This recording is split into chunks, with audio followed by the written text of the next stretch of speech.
Oke, semangat pagi teman-teman semua, dimanapun teman-teman berada. Jumpa kembali bersama kami di Motivasi Kandang Ayam, di mana Motivasi Kandang Ayam kini hadir untuk membagikan nilai-nilai kehidupan, ya, melalui kandang ayam tentunya ya. Dan kemudian kita juga akan melihat berbagai perspektif kehidupan dari berbagai sisi, ya. Kemudian nanti bisa diimplementasikan di dalam kehidupan kita, di dalam pendidikan, di dalam pekerjaan maupun di dunia bisnis, ya. Tentunya gua harap kita bisa bareng-bareng belajar lah ya di dalam waktu yang singkat ini untuk bisa mengembangkan diri kita menjadi pribadi yang lebih baik. Oke, bersama gua Hendry Wijaya, SPSI, yang merupakan fresh graduate dari Universitas Kristen Maranatha Fakultas Psikologi, dan kemudian juga ada Brian Jonathan yang merupakan mahasiswa Fakultas Psikologi semester 5 Universitas Kristen Maranatha, dan tentunya juga ya ada dua coach mentor dari Motivasi Kandang Ayam yang begitu luar biasa. Yang pertama adalah Pak Fundianto, MPC Psikolog, dan juga ada Pak Yakub Utama Chandra, SEMMSI. Nah, hari ini kita akan membahas tentang topik yang sangat menarik, ya. Jangan lupa teman-teman untuk subscribe, like, dan komen channel Motivasi Kandang Ayam untuk mendapatkan informasi-informasi tentang hal-hal apa saja yang bisa dibahas di Motivasi Kandang Ayam, dan kemudian kita juga akan memberikan giveaway ya buat teman-teman semua yang setia menyaksikan Motivasi Kandang Ayam. Dan juga kita juga akan memberikan kesempatan nanti di satu episode tertentu untuk teman-teman juga bisa bertanya kepada tim Motivasi Kandang Ayam, ya. So, stay tune terus channel ini ya sampai habis, dari episode pertama nih kalau bisa ya sampai nanti ya. Kita nggak pernah tahu kapan ini berakhir, tetapi sepanjang kita bisa memberikan edukasi, bisa menginspirasi teman-teman, kita harapkan bisa belajar bersama kami untuk menjadi pribadi yang lebih baik. Oke, tidak berlama-lama lagi, kita akan membahas satu topik yang menarik tadi ya, tentang seleksi kehidupan, berkembang atau mati. Ya, bersama seorang narasumber kita yang begitu luar biasa. Kita sambut. Yang pertama adalah Pak Fundianto, MC Psikolog. Beliau merupakan seorang coach dan mentor ya. Saya sangat dekat dengan beliau, saya sering sharing dengan beliau untuk bisa mengembangkan diri saya menjadi lebih baik. Beliau merupakan praktisi psikolog ya yang berkecimpung sangat lama nih untuk melayani teman-teman nih yang mungkin pengen konseling gitu ya. Yang teman-teman juga pengen diterapi nih ibaratnya ya. Nah, beliau juga mendalami hipnoterapi. Teman-teman, beliau juga mendalami grafolog, yaitu satu ilmu yang menganalisa kepribadian dari tulisan tangan, dan beliau juga merupakan seorang The Master Power of Number yang menganalisa kepribadian melalui tanggal lahir. Loh, kok bisa? Nah, nanti teman-teman bisa tanya dengan beliau, ya. Beliau juga merupakan seorang trainer pengembangan diri. Ya, saya jujur dulu kuliah sangat banyak belajar melalui beliau karena saya pengen mengembangkan diri saya menjadi pribadi yang lebih baik. Beliau juga merupakan seorang author dari 2 buku, yaitu Wanted dan juga Utang Siapa Takut. Seperti apa bukunya? Nanti teman-teman juga bisa tanya dengan beliau. Ya, teman-teman, beliau juga merupakan seorang entrepreneur saat ini yang berfokus pada peternakan ayam. Nah, mari kita sambut Pak Fundianto, MPC Psikolog. Semangat pagi, Pak. Semangat pagi, Hen. Terima kasih untuk perkenalannya. Good. Luar biasa. Bagaimana kabarnya hari ini? Luar biasa baik, Hen. Luar biasa semangatnya ya, Pak ya. Oke, terima kasih Pak sudah mau hadir di Motivasi Kandang Ayam. Oke, kita akan menyambut narasumber yang luar biasa juga. Beliau merupakan praktisi di bidang sistem informasi dan juga informasi teknologi di beberapa perusahaan ternama, ya, ternama di Istana Group, Bekasi Cyber Park, ya, kemudian juga ada di Bank Danamon, Lipomas, Binus dan lain sebagainya.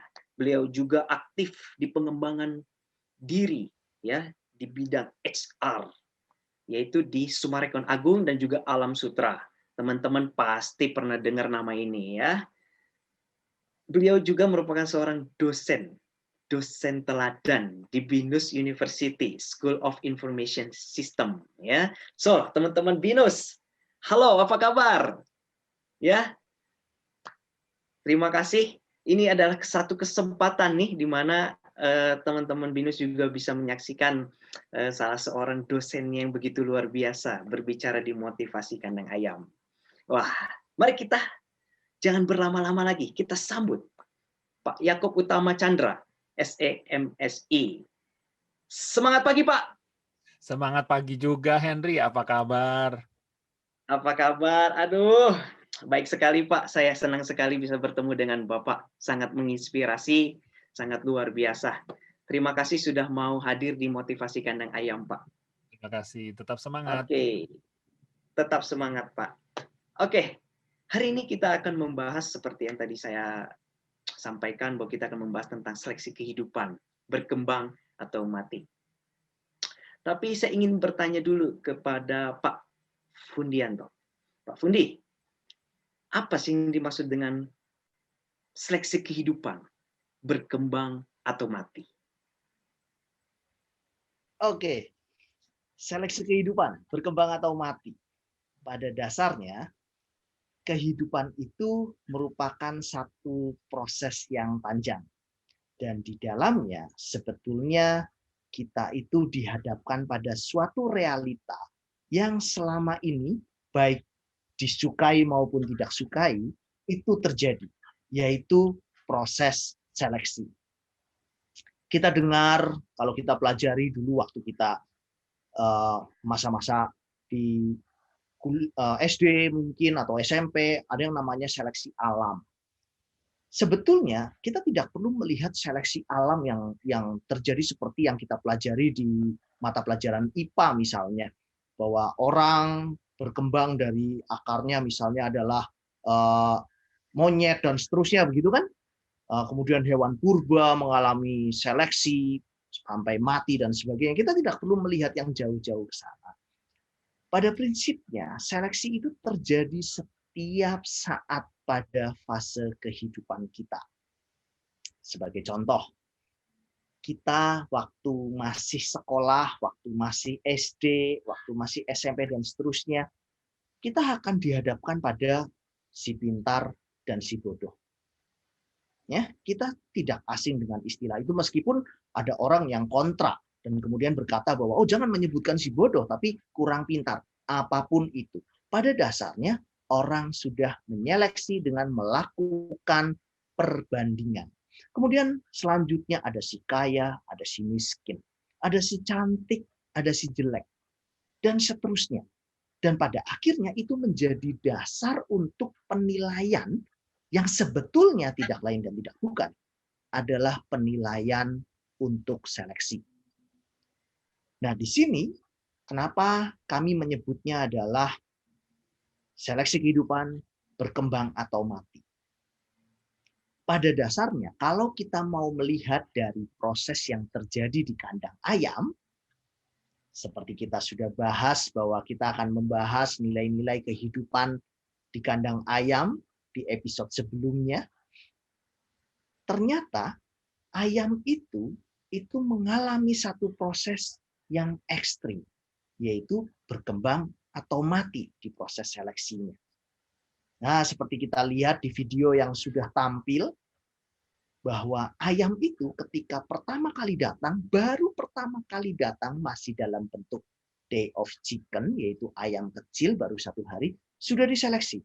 Kalau yang terlihat sehat, aktif, langsung dilepaskan.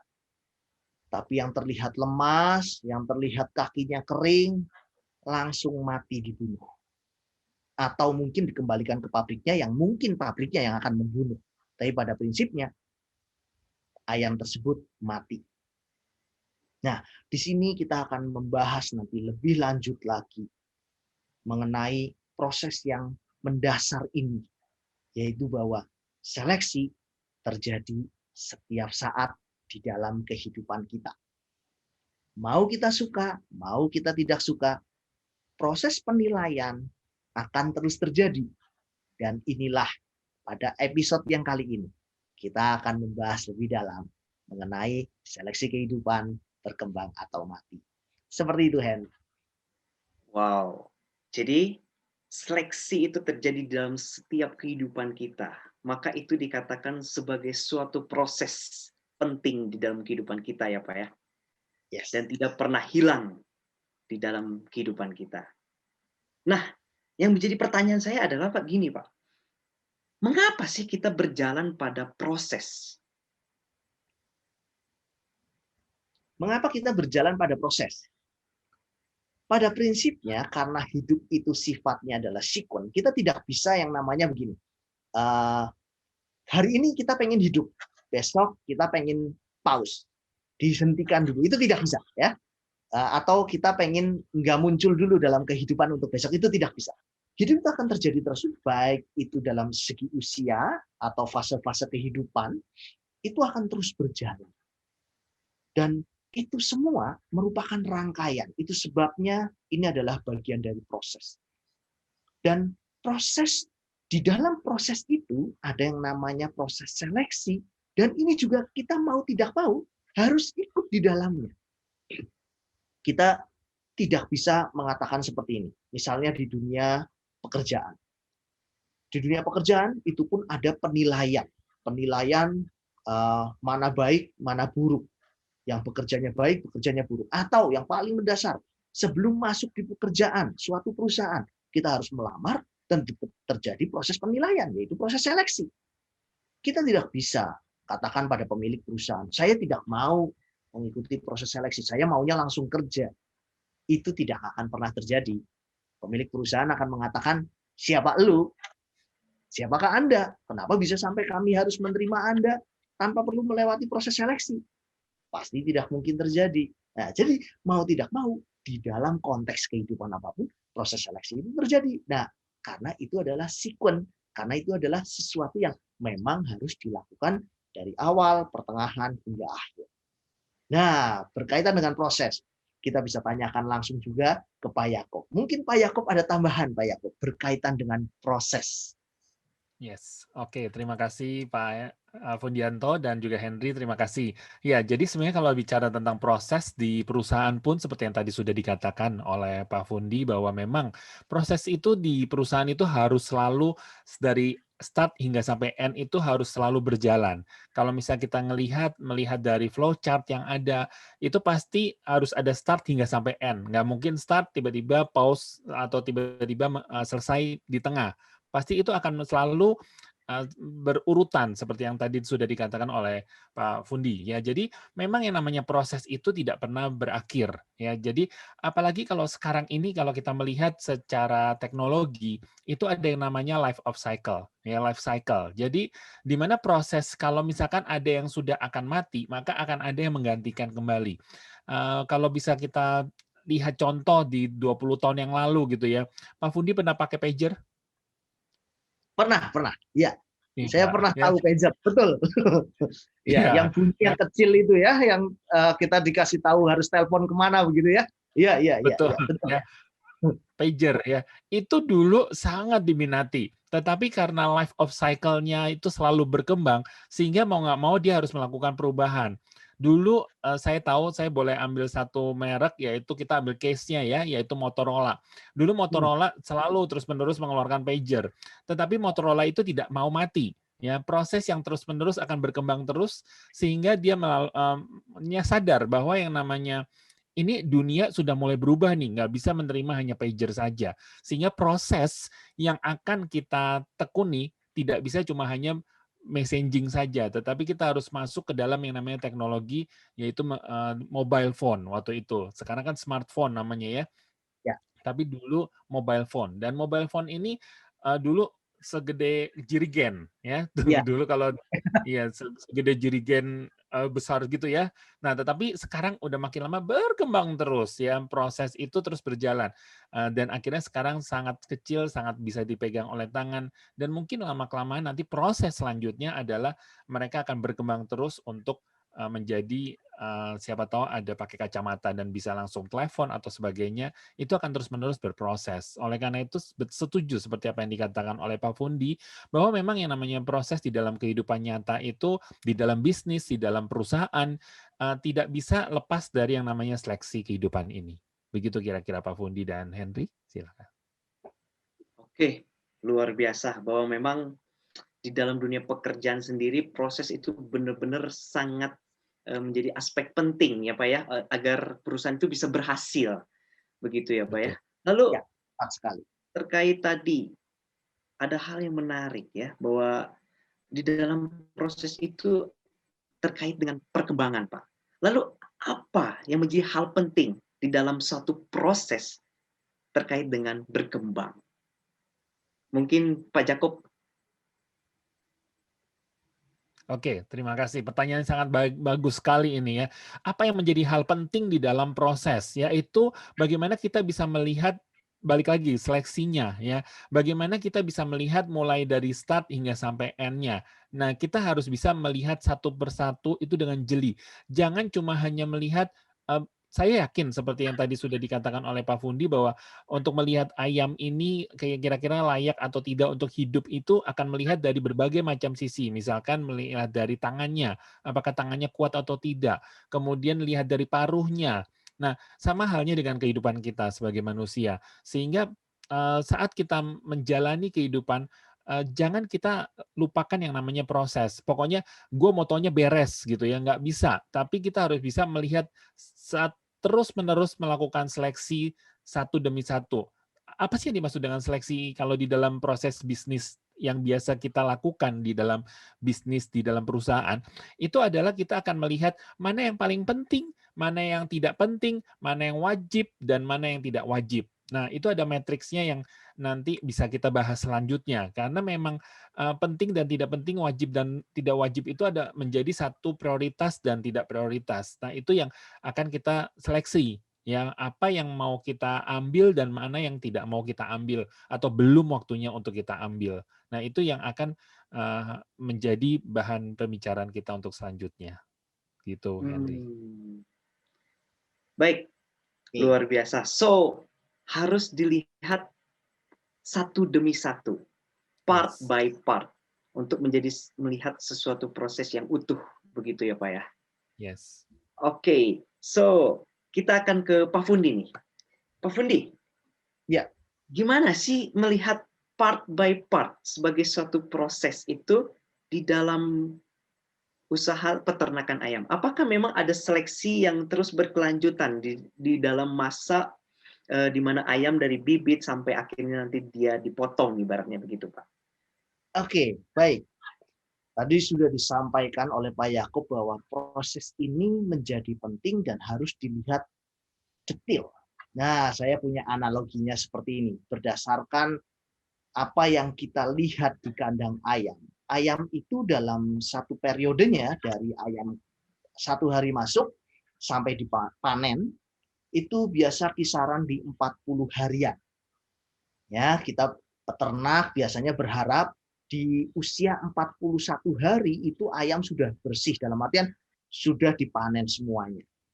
Tapi ternyata setiap hari itu terjadi proses yang detail untuk menyeleksi. Maksudnya apa?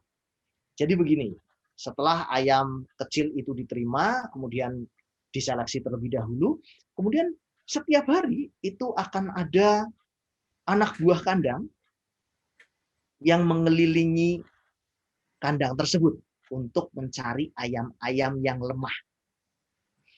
Jadi nanti dalam prosesnya ada ayam yang makannya sedikit. Cara ngeceknya bagaimana? Pegang temboloknya. Jadi ayam itu punya tembolok, yaitu di bagian leher, itu tempat menampung makanan dan minuman. Nah, itu dipegang. Kalau isinya banyak, maka ayam tersebut makan. Potensi berkembangnya bagus. Tapi nanti ada ayam yang lemes, nggak aktif, maka akan dipisahkan. Dipisahkan atau dibunuh. Kalau terlihat bahwa ayam itu sakit, maka langsung dibunuh. Karena bisa saja dia menulari penyakit. Jadi lebih baik langsung dimusnahkan. Seperti itu. Nah, kemudian nanti ayam mulai tumbuh besar, mulai diseleksi lagi.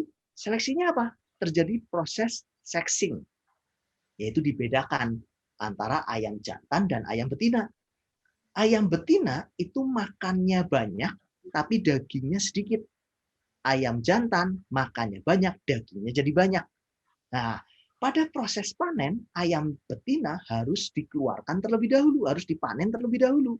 Karena mereka ngabisin sumber daya, menghabiskan pakan, tapi dagingnya cuma sedikit. Artinya, orang yang melakukan seleksi ini matanya harus jeli. Mereka harus bisa membedakan. Dan memang ada bedanya antara jantan dan betina. Itu ada bedanya. Bagi anak buah kandang yang sudah setiap hari melihat ayam, mereka bisa tahu. Bukan ditanya satu-satu ya. Kalau ditanya satu-satu selesainya kapan gitu ya. Ngajarin bahasa dulu nanti ya. Jadi kita cukup observasi. Nah, itu harus jeli. Part by part. Ayam itu harus diperhatikan satu persatu. Nah, dari situ tetap saja terjadi proses seleksi yang menentukan berkembang atau mati untuk ayam. Nah, jadi ayam ini walaupun sudah besar bisa saja karena dilihat, wah ini potensinya berbahaya nih kalau tidak dibunuh. Jadi lebih baik ayamnya diselesaikan, dibunuh daripada menulari yang lain. Dan itu terjadi setiap hari. Nah, di sini kita bisa lihat bahwa proses seleksi di ayam pun terjadi setiap hari, padahal masa hidup ayam pendek. Apalagi kita manusia nih, masa hidupnya lebih panjang, bahkan berdasarkan penelitian masa hidupnya jauh lebih panjang. Artinya sangat wajar kalau proses seleksi ini terjadinya ya setiap hari, setiap saat pada berbagai fase kehidupan, dan pada akhirnya proses ini tidak mungkin bisa di-skip begitu saja oleh siapapun. Tidak bisa. Dan orang ini harus detil. Setiap orang harusnya detil memperhatikan bahwa, oh, saya sedang berada di fase kehidupan ini. Misal, saya berada di fase pendidikan dasar. Misalnya saat SD. Mereka juga sudah sadar, ada seleksi. Mana nih nanti ranking 1, mana ranking 2. Misalnya seperti itu. Terus kemudian ada orang tua yang nggak terima. Ada pengamat pendidikan yang nggak terima. Jangan dikasih ranking untuk ini masa pendidikan tertentu. Sah-sah saja, pro dan kontra. Tapi walaupun tidak ada ranking, orang juga tetap melakukan penilaian. Di masa yang lain, yang berikutnya, masa SMP, masa SMA, masa kuliah, terjadi seleksi. Nanti ada masa tertentu, orang melakukan seleksi untuk kehidupan romantisnya. Betul ya? Nah, mulai memilih pasangan. Ada yang terpilih, ada yang tidak. Ada yang kayaknya jomblo terus gitu ya, sudah tamat kuliah juga masih jomblo gitu ya, STMJ ya. Jadi, siapa itu ya Pak? Ada yang seperti itu gitu kan. Nah, permasalahannya artinya dia mengikuti proses seleksi kan. Nah, nanti mulai dibedakan lagi yang tadi saya sebutkan di awal, ada si ganteng. Si ganteng apakah pasti akan menang dalam seleksi? Belum tentu juga. Apakah si cantik yang pasti menang? Belum tentu juga. Proses seleksi memuat juga ada unsur yang lain, yaitu unsur kepribadian, begitu kan? Ya. Nah, di sini muncullah seleksi di area romantis. Nanti di pekerjaan ada seleksi untuk masuk kerja. Terus kemudian di tempat kerja ada lagi seleksi untuk naik jabatan dan seterusnya dan seterusnya. Di sini kalau di manusia nggak langsung, kalau tidak terseleksi atau gagal dalam seleksi artinya mati ya, bukan mati secara fisik mungkin. Tapi berapa banyak orang yang mati secara mental karena takut mengikuti proses seleksi atau pernah mengalami kegagalan dalam proses seleksi dan kemudian mati secara mental. Berapa banyak yang seperti itu? Banyak. Berapa banyak orang yang pada akhirnya takut bersaing. Karena apa? mereka mengatakan trauma dengan proses seleksi. Pilihannya tetap ada pada diri kita masing-masing, mau berkembang atau mau mati.